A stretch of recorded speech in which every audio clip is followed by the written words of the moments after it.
राधे कृष्णा दोस्तों, आप लोग कैसे हैं? आशा करती हूँ, उम्मीद करती हूँ कि आप लोग अच्छे रहेंगे। और मैं अभी रात को व्लॉग स्टार्ट कर रही हूँ। अभी 8:30 बज गए हैं और सुबह के काम और दोपहर के काम ख़त्म हो गए और शाम के भी काम ख़त्म हो गए।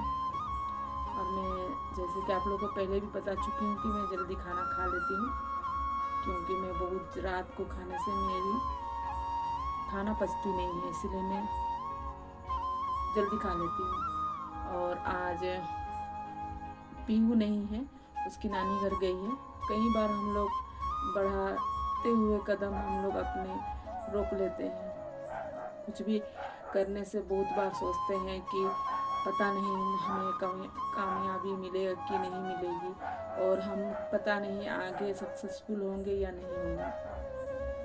लेकिन हमारे इस दुनिया में और हमारे ज़िंदगी में ऐसे भी लोग हैं जो खुद से अपने बलबूते से बहुत सारे काम किए, जैसे कि आप लोग देख ही रहे हैं।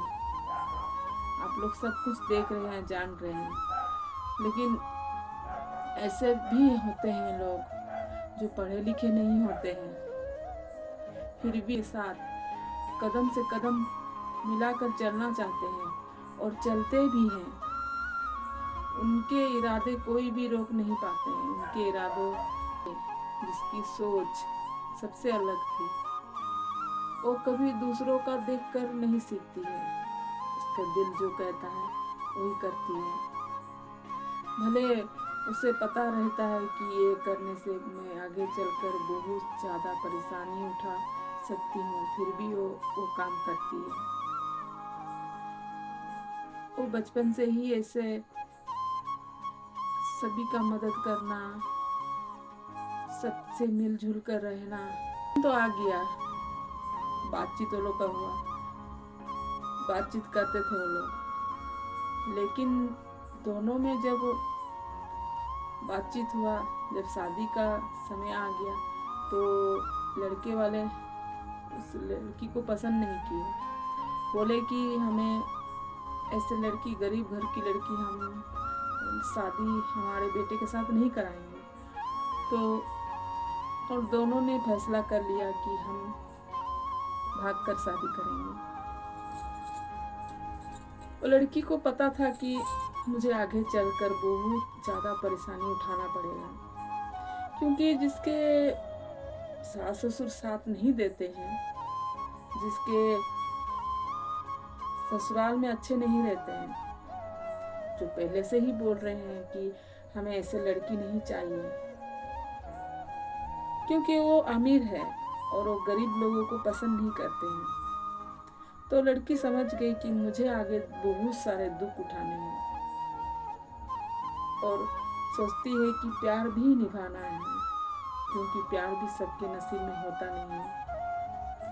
आगे चलकर मुझे परेशानियों का बहुत ज़्यादा सामना करना पड़ेगा, ये भी पता है उसको। लेकिन जिससे वो प्यार करती है, उसके गुण, उसके स्वभाव उसे बहुत पसंद है।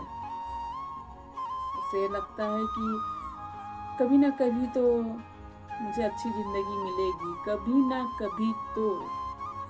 इसके चक्कर में उन लोगों को पता नहीं रहता है कि हम लोग शादी करने वाले हैं। अचानक से घर से निकलते हैं, और वो लड़की पहले कहीं भी अकेले नहीं जाती थी। पहले उसके माँ के साथ ही जहाँ भी जाती थी, उसके पापा के साथ ही जाती थी।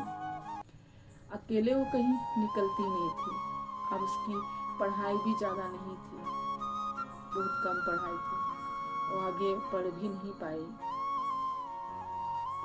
घर के कुछ समस्या और कारण थे जो वो आगे पढ़ नहीं पाई।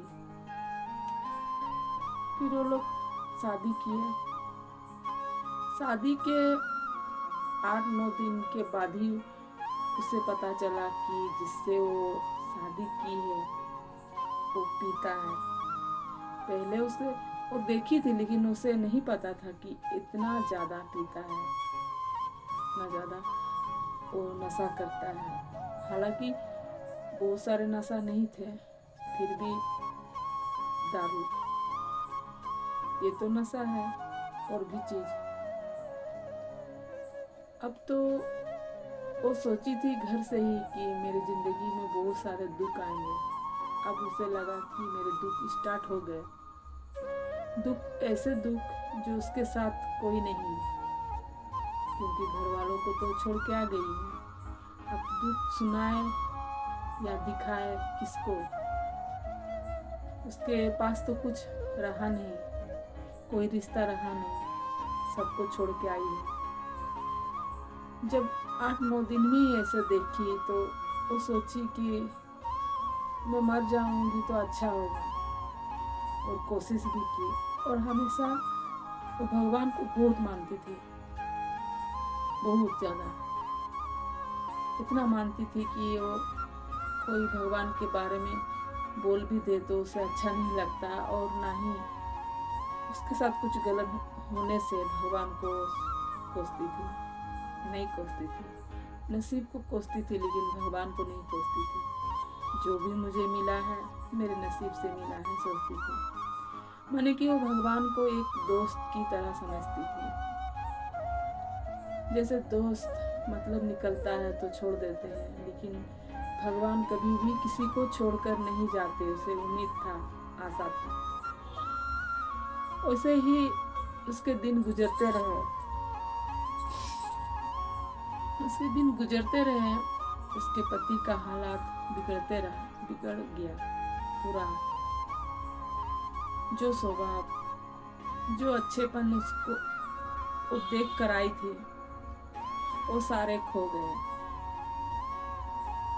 अब उसके एक बेटा भी हुआ। वो सोची कि अगर मेरा बच्चा होगा तो शायद मेरे पति ठीक हो जाएंगे, लेकिन ऐसा नहीं हुआ।